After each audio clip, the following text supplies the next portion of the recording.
Muy buenas noches, bienvenidos a Odisea. Estamos ante un gobierno que va definiendo su perfil, lo cual es una novedad porque, como todos sabemos, una parte muy importante de la sociedad argentina, podríamos decir 30% en las primarias del 2023, 56% en la segunda vuelta, optó por un equipo político, por un liderazgo, por un partido desconocidos, que eran una novedad prácticamente absoluta en el panorama de la vida pública argentina. Por lo tanto, lo que sucede siempre que hay un cambio de gobierno, que es que se va perfilando de a poco la identidad de esa experiencia, en el caso del gobierno de Milei, en el caso del oficialismo de La Libertad Avanza, es algo todavía que exige una demanda mayor, algo que uno espera más, ir definiendo de qué se trata. El gobierno y La Libertad Avanza antes de ser gobierno se mueve y se ha movido con una consigna que el presidente repite cada vez que habla. Define esta experiencia, define lo que él pretende como el ejercicio de, comillas, abrazar las ideas de la libertad. Este es un concepto clarísimo desde el comienzo, pero que a medida que va avanzando la experiencia de gobierno, se va volviendo problemático. No es lo que uno tal vez esperaba desde un principio, en el sentido de un liberalismo clásico, de un liberalismo de manual. Hay que ir mirando bien para entender qué es lo que pretende Milei, qué es lo que pretende su grupo político cuando habla de las ideas de la libertad, abrazar las ideas de la libertad. Está clarísimo que hablan de libertad económica, que está ligada siempre a una defensa, en el caso de Milei prácticamente irrestricta, sin limitaciones de la propiedad privada. Y esto lo estamos viendo en estos días en el intento de liberalizar las operaciones comerciales a través de esta iniciativa que produjo, que impulsó el Ministerio de Economía, que hasta ahora no sabemos muy bien, podría ser un blanqueo, hasta donde sabemos no se trata de un blanqueo. Vamos a hablar ahora con alguna precisión de este tema. En principio, lo que pretende el gobierno, y que va de la mano con todas las iniciativas que lleva adelante, sobre todo Federico Sturzenegger, que estuvo recién aquí en La Nación Más, dialogando con Esteban Trebuch, es una liberalización de las operaciones burocráticas que están ligadas o asociadas a operaciones bancarias, a operaciones de compraventa, a inversiones, todo eso.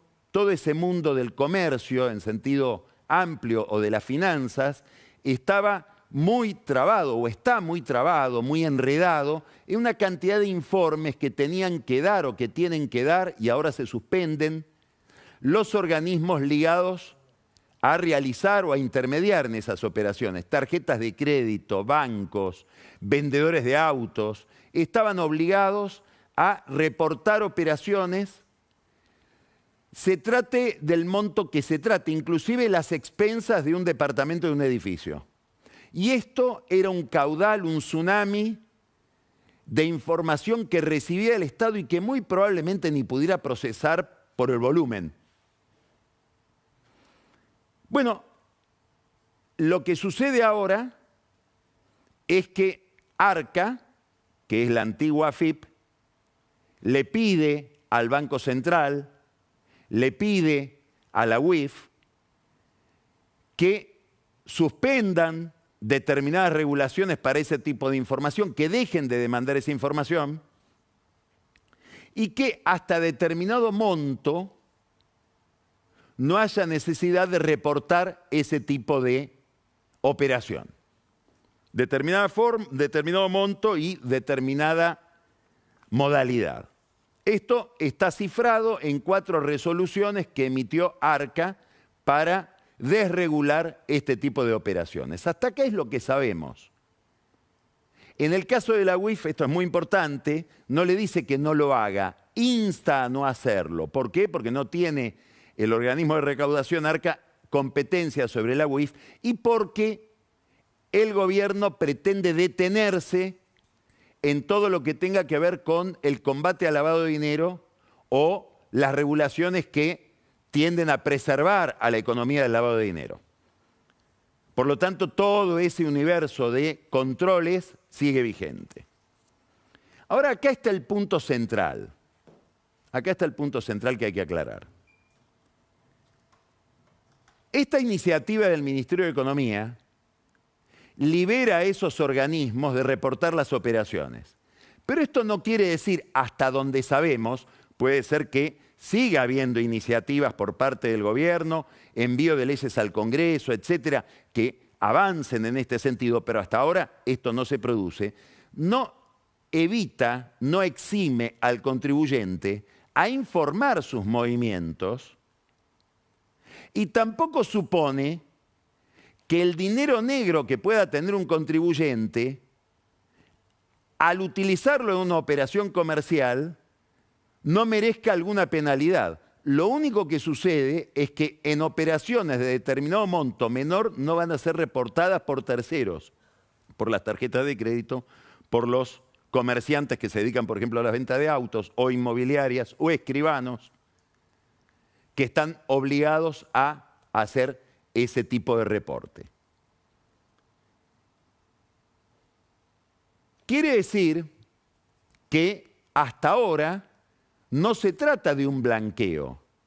Lo que se está sugiriendo es que políticamente, y acá entramos en una zona gris, el Estado miraría para otro lado en determinadas operaciones de baja monta, pero legalmente el esquema tributario sigue como venía siendo, es decir, sigue siendo el contribuyente susceptible de ser sancionado si hay una operación con plata negra. Hay un artículo 8º en el decreto del Ministerio de Economía, que es muy importante, porque dice que ninguna de las disposiciones de ese decreto eximen a los sujetos mencionados en la ley 25.246, la de lavado de dinero, de informar operaciones sospechosas. Esto también es muy importante. Y es importante ¿por qué? Porque hubo todo un revuelo respecto de si esta iniciativa del gobierno, si esta desregulación burocrática, si la idea de liberar a este tipo de operaciones de todo el enredo que supone un caudal de información imposible de digerir por parte del Estado, suponía favorecer el narcotráfico, favorecer el lavado de dinero, etc. Lo que está claro es que no.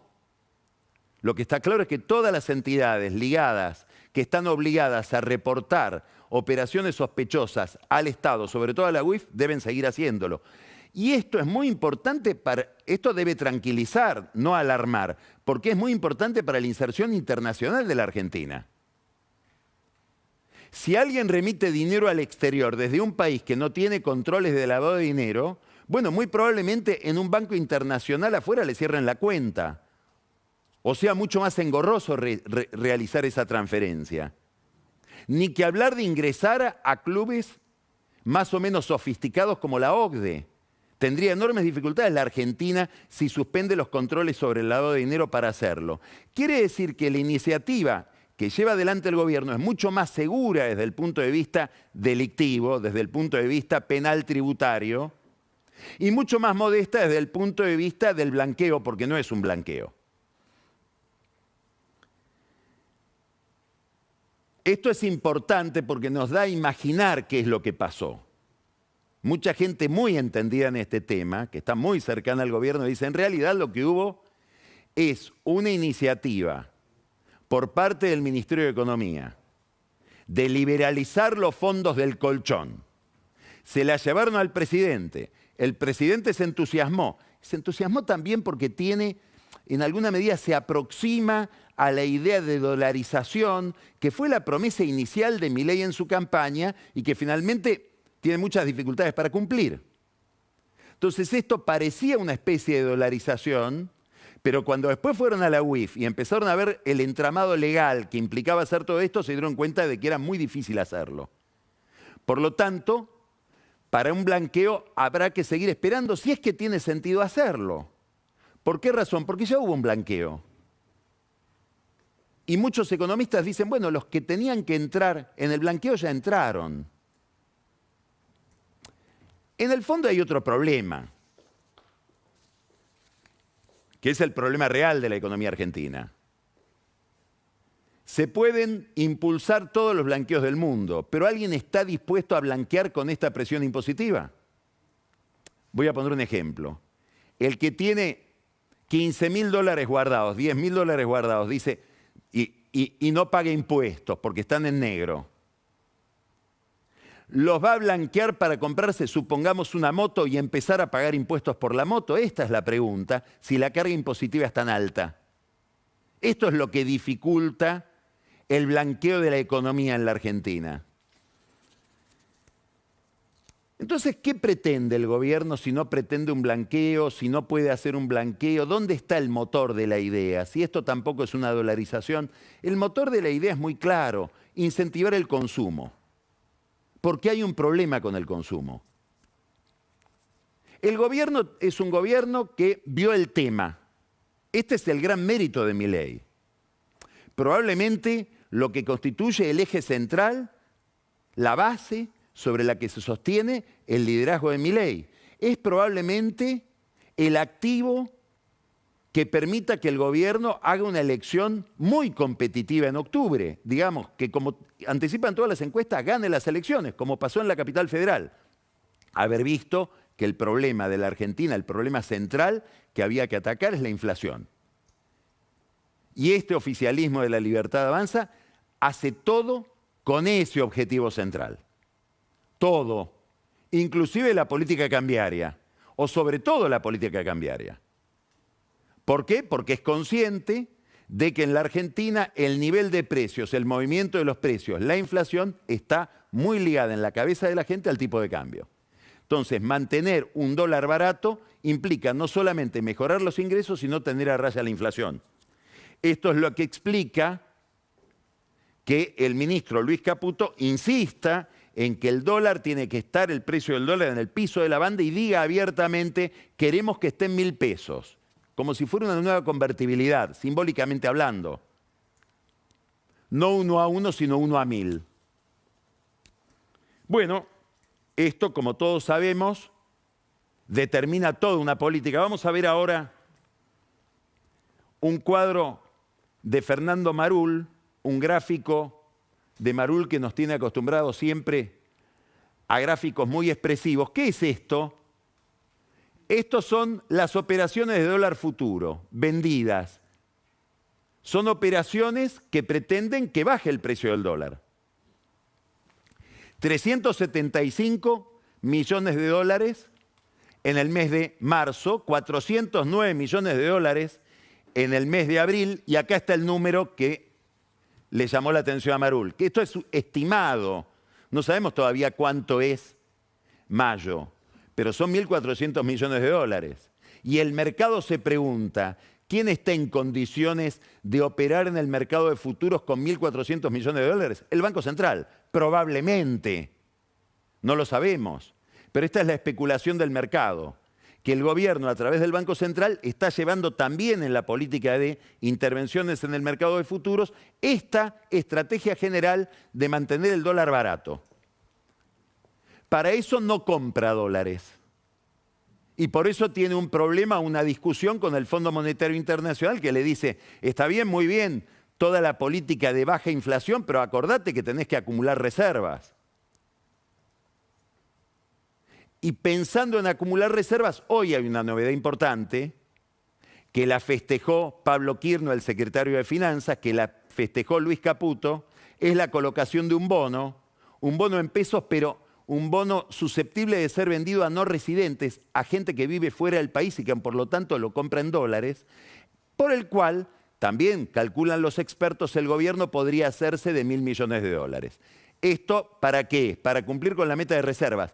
Pero Caputo, cuando presenta esta medida, Luis Caputo dice ¿qué estamos haciendo? Estamos empezando a aproximarnos a colocar deuda en el mercado internacional, en el mercado voluntario de deuda, que sería un gran salto hacia adelante de la economía argentina si se puede financiar en ese mercado, para lo cual hace falta bajar el riesgo país.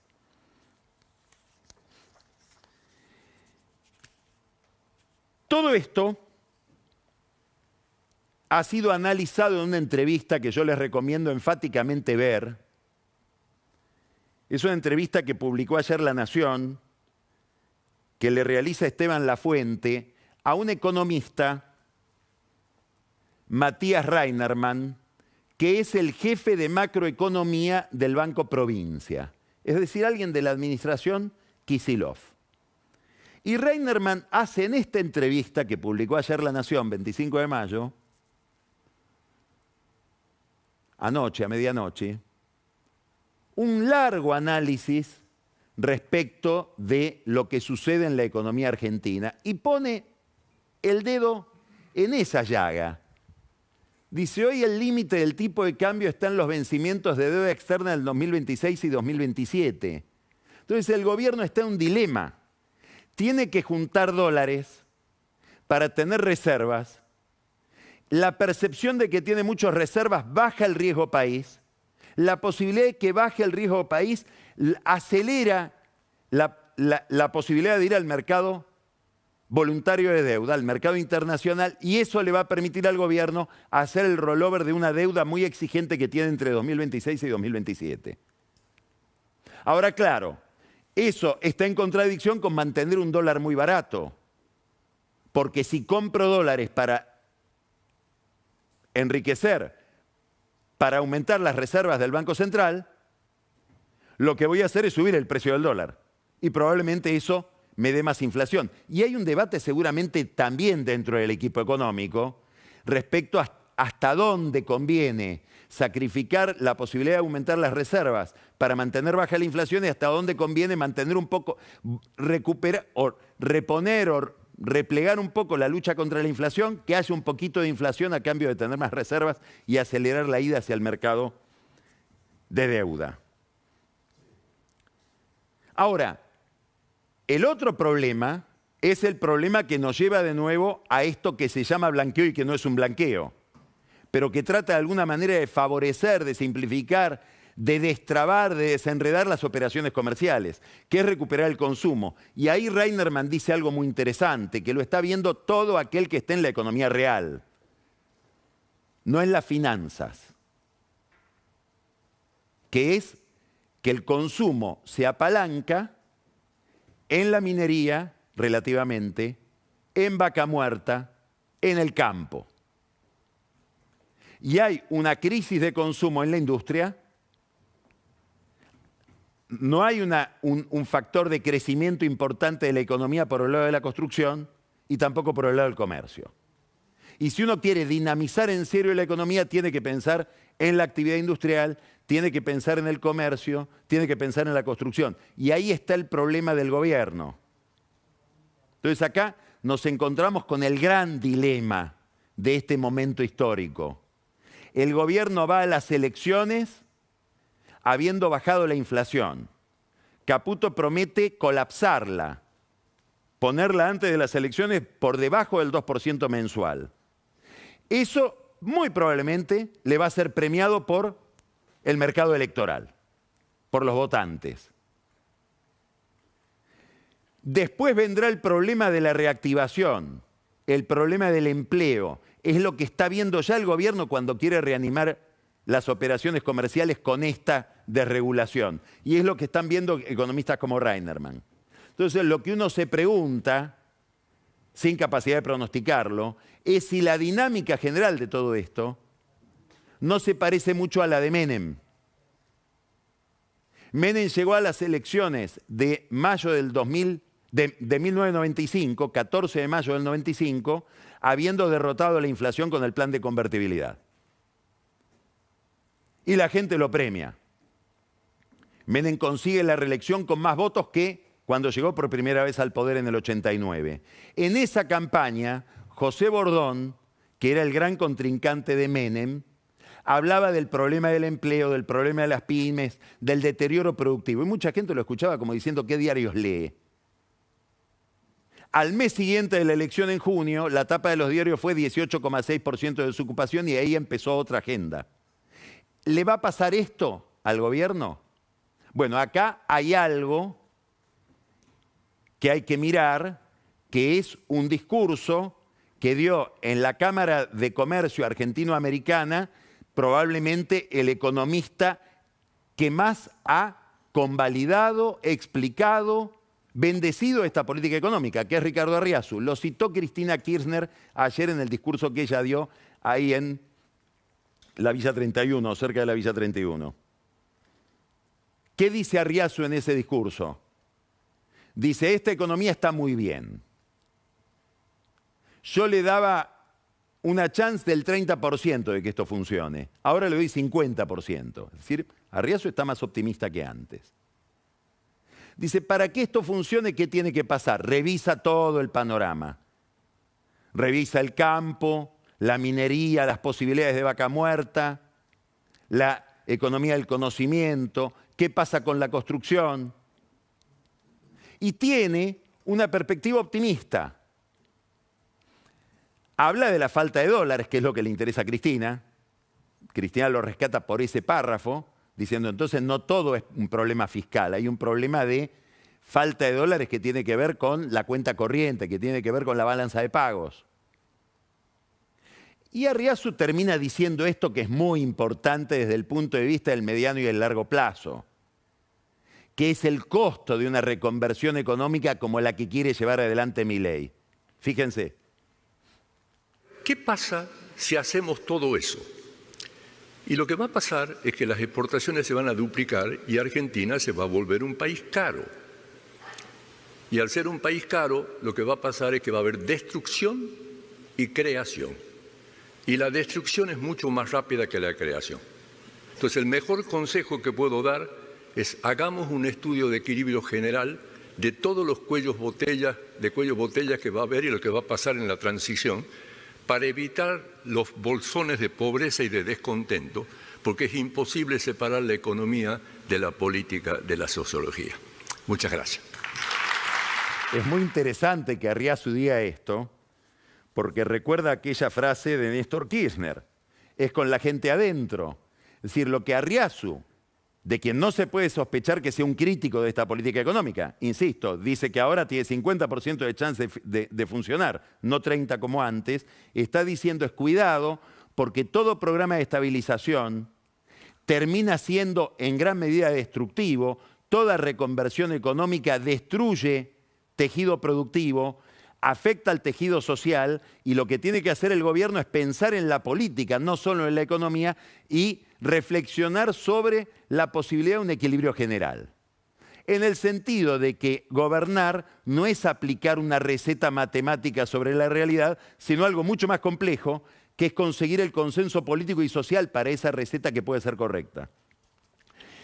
Subrayo que lo está advirtiendo Ricardo Arriazu, no Axel Kicillof. Por eso lo toma también Cristina Kirchner en su discurso de ayer. Ahora,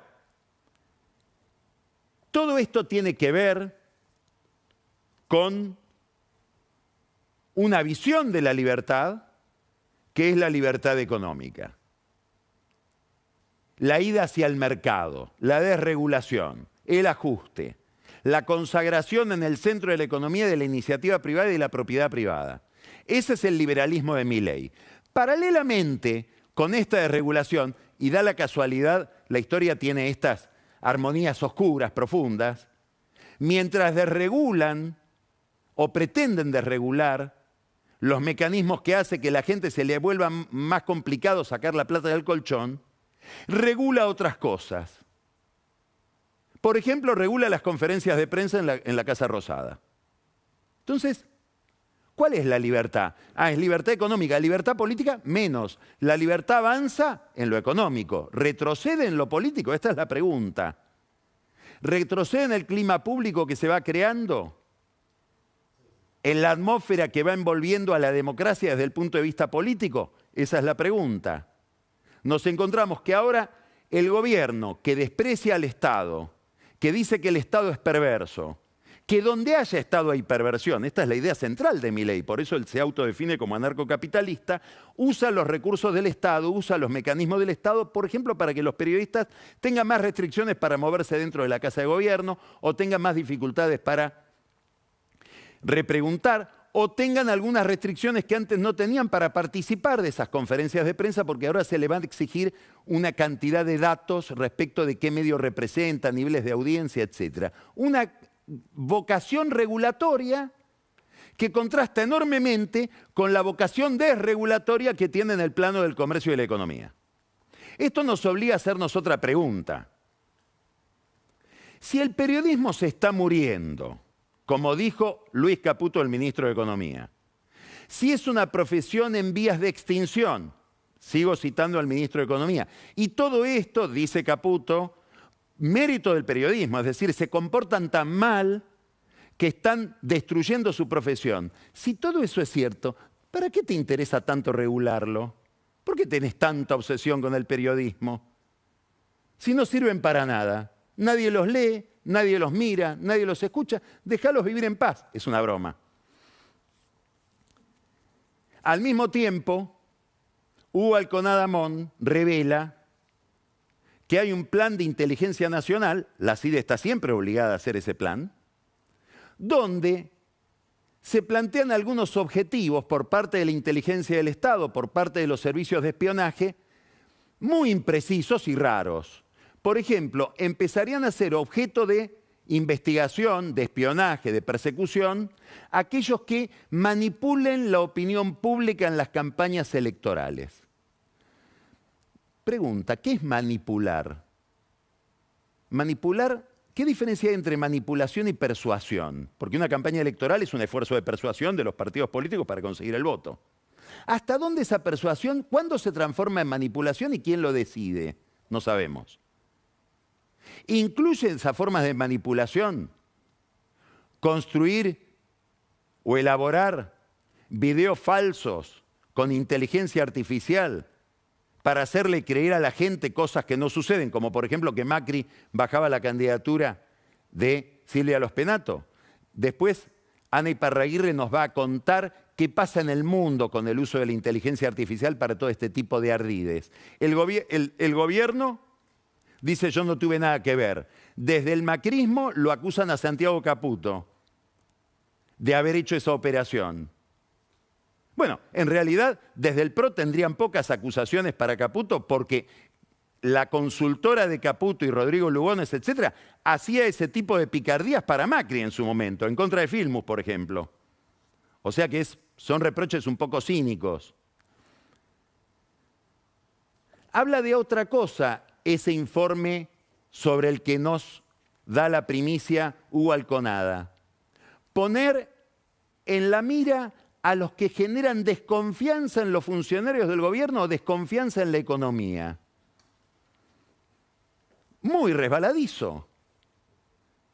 Si alguien cree que la economía no está funcionando como corresponde y lo dice y modifica por eso las expectativas respecto de la economía, debe ser perseguido por el espionaje oficial. Es parte de un complot. Está desestabilizando. Son ideas conocidas en la Argentina, yo diría tradicionales en la Argentina. Lo que es curioso es que las ponga en funcionamiento o las cultive un gobierno que dice ser anarcocapitalista y liberal. Es decir, hay una asimetría en este concepto de la libertad. La oficina del presidente emitió un comunicado, Milei lo hizo suyo, obviamente, en un tuit, dice: el periodismo, dice Milei, el presidente, aclara 90%. Es un gesto, ¿eh? Hay un 10%. Antes había que odiar a todo el periodismo, ahora al 90% del periodismo. Los mayores creadores de noticias falsas en la historia de la humanidad. Fin. ¿El comunicado qué dice? Se desmienten las versiones periodísticas publicadas en medios sobre supuestos objetivos del Plan de Inteligencia Nacional. Reivindica que este es el primer gobierno que no usa la CIDE para ese tipo de persecuciones. Y dice que el Plan de Inteligencia Nacional es secreto. Solo lo ve el presidente, la Secretaría de Inteligencia y la Comisión Bicameral. en cualquier país del mundo, pero sobre todo en la Argentina, ya que lo vea tanta gente, lo convierte en algo que no es secreto. Alconada le contestó a este comunicado diciendo: yo me ratifico en todo. Y ahora Sergio Neifer, el jefe de la CIDE, tiene que dar explicaciones en la Comisión Bicameral de Inteligencia que preside Martín Lustó. Aparentemente Lustó, según esta información, tendría que tener ya el plan de inteligencia nacional. Y probablemente tendría que hacer preguntas con independencia de Alconada, si es que lo tiene, porque acá el comunicado de la presidencia dice que la Comisión Bicameral tiene el mismo plan. Una historia que se abre a partir de esta información de Alconada, que ocasionó, no sabemos si es causal la relación o es una mera correlación, ojalá sea solo una correlación de dos hechos que ocurren en simultáneo. Le quisieron hackear la cuenta de WhatsApp en 10 oportunidades, le quisieron entrar a la cuenta de X, seguramente para ver qué intercambios en privado tiene a través de esa cuenta, y tuvo amenazas por medio del WhatsApp, aparentemente por haber publicado esta información. Es decir, mal clima, mal clima. Probablemente tenga que ver, ¿no?, con el periodismo, creadores de noticias falsas. Hay un clima que se va creando de hostilidades del poder. Es importante lo que publicó Alconada. ¿Por qué? Bueno, porque si uno mira esa serie tan interesante que está en Netflix, que se llama Mossad, que es una historia y una descripción de uno de los mejores servicios de inteligencia del mundo, que es el Servicio de Inteligencia Israelí, esa serie se inicia con una cita de John le Carré, novelista muy abocado a narrar historias de espionaje, que él mismo fue espía, y esa cita dice: los servicios secretos miden la salud política de una nación y son la expresión real de su inconsciente. Lo que dice Le Carré es: ¿usted quiere saber qué calidad tiene una democracia? Mire cómo se manejan los servicios de inteligencia. ¿Hasta dónde tiene una limitación política o hasta dónde están desbocados? Entonces, aparece que este es el centro del problema, o el centro de interés de todo esto que estamos hablando, un gobierno que tiene un enorme aprecio por la libertad de mercado, por la libertad económica, pero que no considera que es tan importante la libertad política. Esto ya lo dijo el presidente, nos lo advirtió expresamente. Una semana antes de las elecciones de la capital, en un discurso público, dijo: la casta para mí son los periodistas ensobrados, los econochantas, los economistas que hacen pronósticos poco profesionales para él, los sindicalistas corruptos, los empresarios prebendarios y los ñoños republicanos. También contra esos voy, que son los que piden moderación, respeto a la libertad de prensa, división de poderes, cuidados formales, cuidado con los procedimientos, consenso sobre las reglas de juego. Esos también son casta. Esto no es novedoso, ¿eh? No es un invento de Milei. Hay que saberlo. Digamos, este no es un liberalismo de tipo clásico. No es que se equivocan en el manual que leyeron, quieren otra cosa. Creen que para llevar adelante una política de liberalización de la economía hace falta una política autoritaria desde el punto de vista de la política institucional. Y esto ha sido descrito mucho antes de que llegue Milei al poder. El libro se publicó en Inglaterra en agosto del 23, es decir, cuando Milei gana las primarias. O sea, fue escrito antes. El gran analista del Financial Times, Martin Wolf, publica este libro, muy recomendable, La crisis del capitalismo democrático. ¿Por qué el matrimonio entre democracia y capitalismo se está diluyendo y qué debemos hacer para solucionarlo? Y hace una historia del concepto de democracia, hace un análisis fantástico por la calidad de la información que procesa sobre el estado actual del capitalismo y dice algo muy interesante. Acá hay una crisis de la idea de que la libertad republicana permite mejorar la vida de la gente, porque hay un impacto imaginario muy poderoso de China sobre Occidente. Mucha gente dice: ¿no será mejor el régimen chino? acumulación de poder político, unicato político, autoritarismo político para que funcione la economía. Bueno, la experiencia que estamos empezando a vivir en la Argentina, sobre la que hay muchas advertencias en estos días y ahora las vamos a mencionar, tiene que ver con esto. Y tiene que ver con la crisis de determinados valores. El primer valor es la tolerancia del pluralismo. Esa es la crisis del capitalismo democrático. ¿Qué es lo que estamos viendo? Que se manifiesta en distintas expresiones públicas. Ahora vamos a ver 3 expresiones públicas de estas horas. Todas ocurrieron en las últimas 24 horas. Que dicen, cuidado, porque se está generando un clima de odio que pone en crisis este matrimonio entre capitalismo y democracia. Esto es un capitalismo que afecta a los valores republicanos o que por lo menos los está poniendo en duda. El primero en señalarlo, en la estela de lo que dijo respecto de la libertad de prensa y de la tarea del periodismo el Papa León XIV en una alocución, en una presentación magistral frente a los periodistas que habían cubierto su coronación en Roma, el primero en repetir esas ideas y ponerlas en funcionamiento en la Argentina, en el ámbito de la Iglesia, es el arzobispo de Buenos Aires, Jorge García Cuerva, que en su homilía del Te Deum dijo esto, ayer. Hay quienes se burlan de Jesús.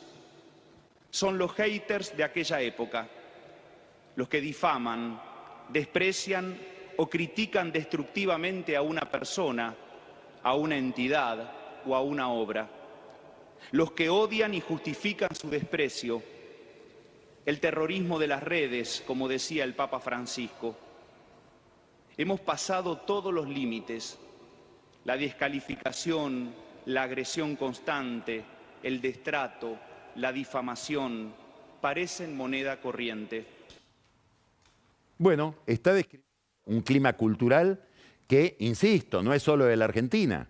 Venimos hablando hace tiempo acá en Odisea de esta estrategia política para acumular poder, para juntar votos, para consolidar a un gobierno, un grupo político, y que consiste en promover el odio, que es un sentimiento que aparentemente moviliza mucho más que la adhesión a algo. De eso está hablando García Cuerva. Ahora, en las últimas horas se produjo un caso concreto. A Darín se le ocurrió hablar del precio de las empanadas. Dice que cuesta 48.000 pesos la docena de empanadas. Bueno, habrá comprado empanadas de 48.000 pesos. Obviamente, ahí ahora nos hemos vuelto todos expertos en el precio de las empanadas. Hay de 96.000 y de 16.000.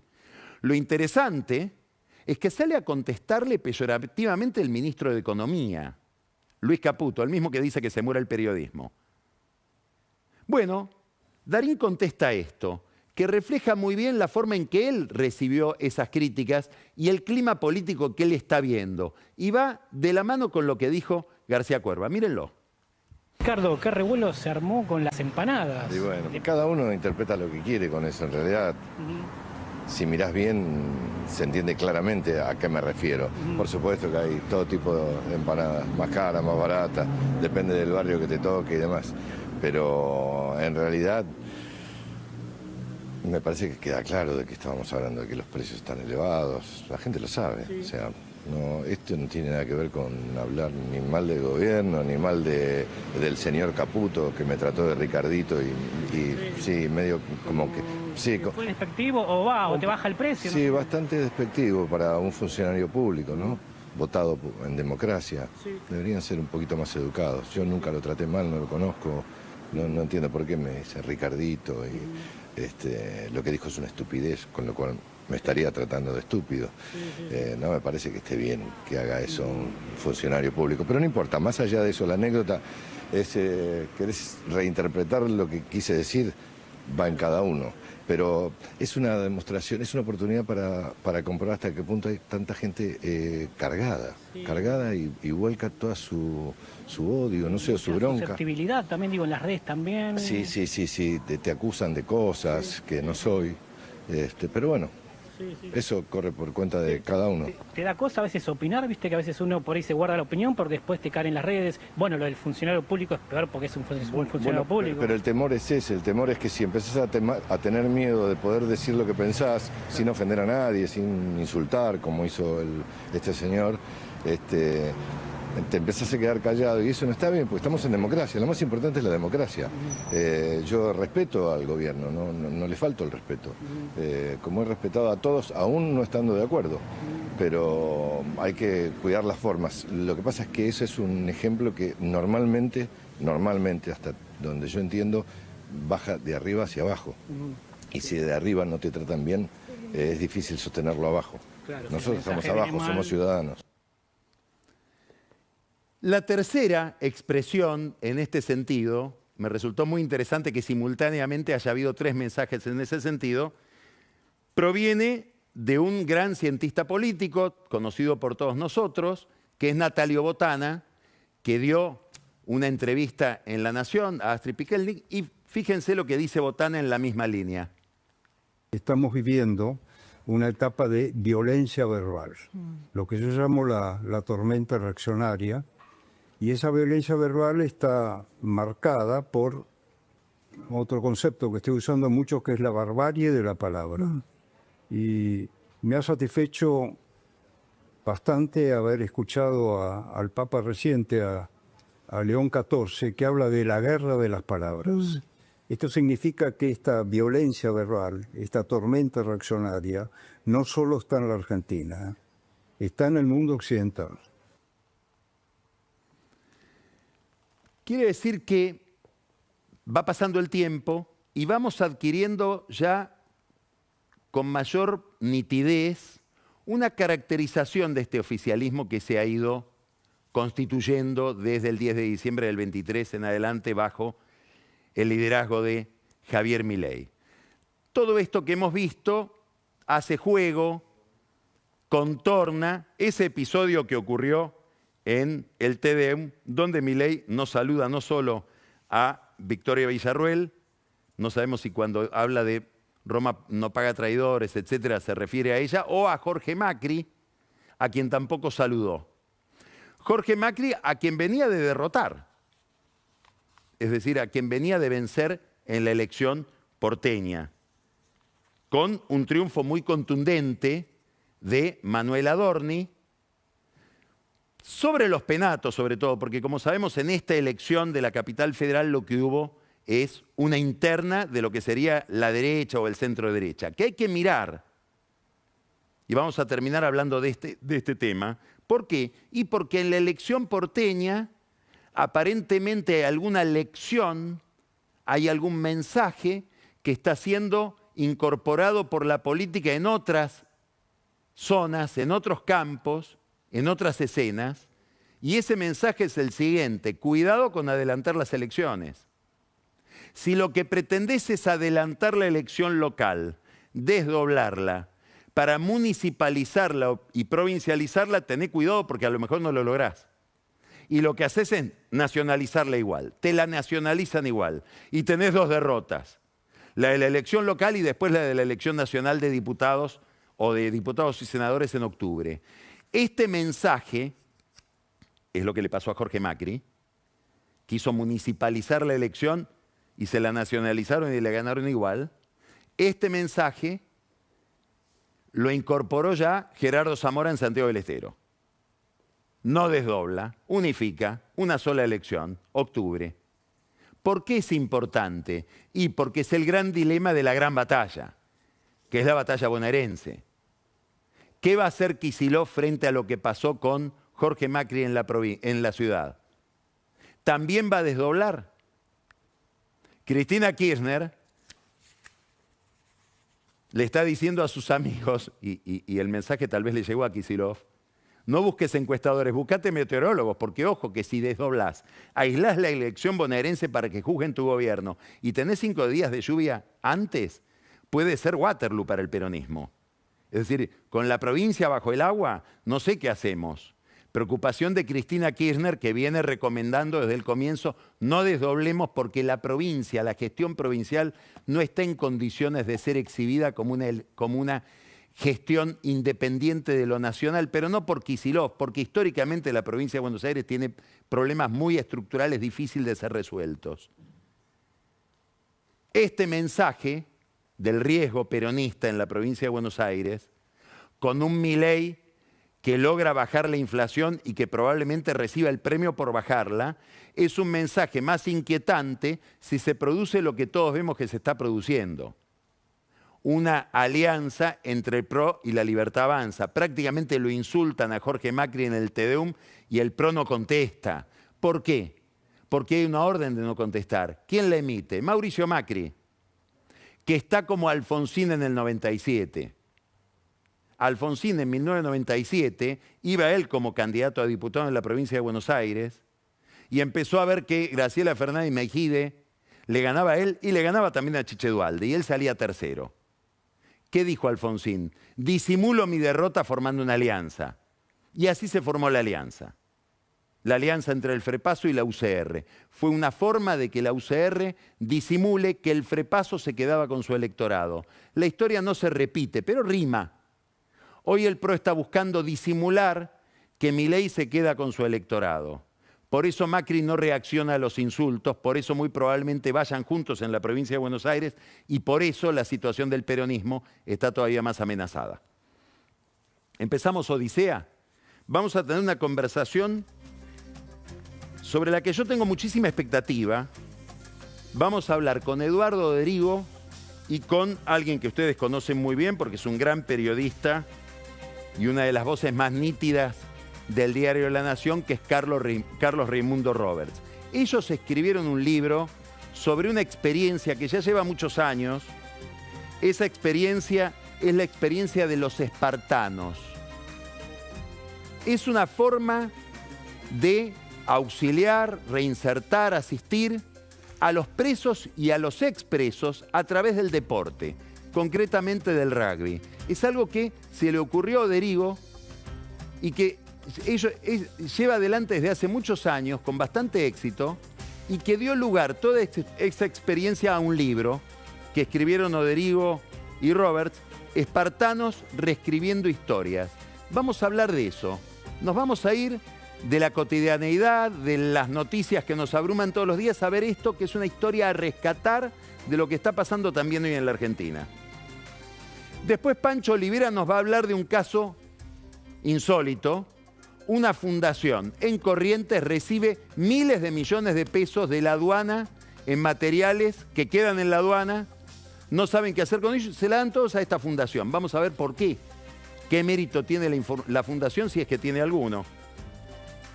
¿De qué nos va a hablar Vilota? Ya lo sabe usted, del conurbano bonaerense, de la provincia de Buenos Aires y de este problema que yo mencioné al final de la presentación inicial.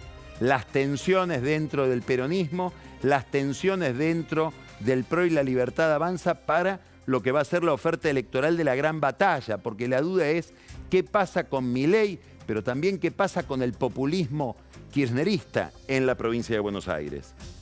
Ya les anticipé de qué nos habla Ana Iparraguirre. Videos truchos, inteligencia artificial para armar patrañas.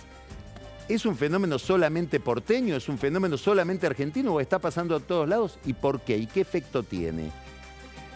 Hoy no la tenemos, está de viaje, Camila Perochena, o sea, el espejo de la historia lo tenemos hoy en el armario. Y vamos al whisky con Carola Gil, que nos va a contar varias historias que están ocurriendo hoy en la política, pero sobre todo una. No en el espejo de la historia, en el espejo del kirchnerismo. La Libertad Avanza está imaginando un nuevo paca-paca. Un programa dedicado a los chicos, en este caso libertario, con un personaje central, Milton Friedman, a la medida de Milei. Empezamos Odisea. Si quieres seguirnos, estas son nuestras redes sociales. En X, en Instagram, en TikTok. Vamos a hablar con Oderigo y con Roberts sobre esta experiencia interesantísima de reinserción de expresos, de presos que están tras las rejas a través del deporte.